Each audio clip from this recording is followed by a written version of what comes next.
Kaixo, Iraia Kamra naiz eta Gaztezuloren galderak erantzutera nator. Nire ametsetako kolaborazioa esango nizuke txikitako Iraiari ametsa betetzeko eta mesedori egiteko demi lo bat izango litzatekeela, baina gaur egundik begiratuta eta nik entzuten dudan musikaren arira esango nizuke Gorka Urbizu, Olain Ziarte eta Bengo liratekeela. Nere krasa deun famatu bat eta nire burua gehiegi adirazti gabe, esango nizuke maila internazionalean Melissa O'Neil litzatekeela, aktore kanadiar bat, piatu gustatzen zait bere lana eta bera Euskal Herri mailan esango nizuke Iñigo Etxezarreta. Hek ere, pozten nago, ez?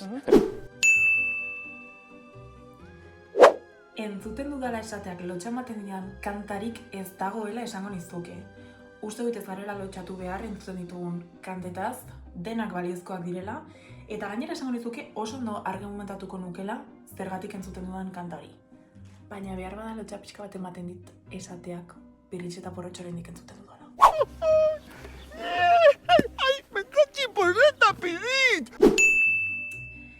Esango nuke telefonoan dudan pertsonarik famatuena jakin gabe oso ondo fama nola neurtzen den, Itziarretuño izango litzatekeela. Euskal podcasten topirua egin beharko banu, esango nizuke 3. postuan leku baten bila jarriko nukela, humiltasuna mantenduz, enuke top baten jarriko, top 2an Ian Ruizen Marmarrian jarriko nuke, sekulako podcasta, eta top batean, eta jakinda ni bertako kamara naiz dela, Presaka Pasa jarriko nuke, sekulako podcasta delako. Begira, nola ez, parranda gehiago bota ditut beraiekin, eta parrandaro beraiekin egon nahiko nuke, Ian Ruiz, Ane Urresti eta Ibai Romero izango lirateke. Baina, egia da, parranda bat pendiente daukadala berarekin, eta badakidala sekulako parranda botako nukela Paul Elizondorekin.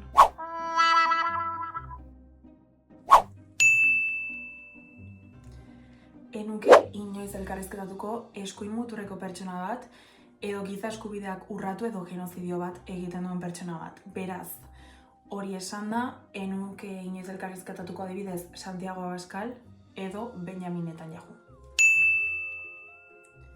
Nire referenterik handiena inongo dudari gabe eta 100% nire ama litzateke, asko maite dudalako eta niretzako betidanik txikitatik sekulako erreferente izan delako. Esango nizuke galdera berantzutea oso zaila dela, enuke jakingo nori eskaini nire diska, baina pixka bat pentsatuta maila internazionalean esango nizuke 2 artistei eskainiko niekela, batez ere beraien musika izugarri gustatzen zaidalako eta artista bezala beraiekin konektatuta sentitzen naizelako, egiten dutenagatik eta beraien balioengatik, eta esango nizuke horiek direla Olivia Dean eta Alex Warren, eta Euskal Herrira etorrita miresten ditudan 2 artista aipatuko nizkizuke, batez ere beraien musika izugarria iruditzen zaidalako, gauzak oso ondo egiten dituztelako, sekulako kritikotasuna dutelako, eta horiek lirateke Gorka Urbizu eta Janire Arantzabe esan ezin. Eskerrik asko zuri Iraia, mi esker. Eskerrik asko, agur!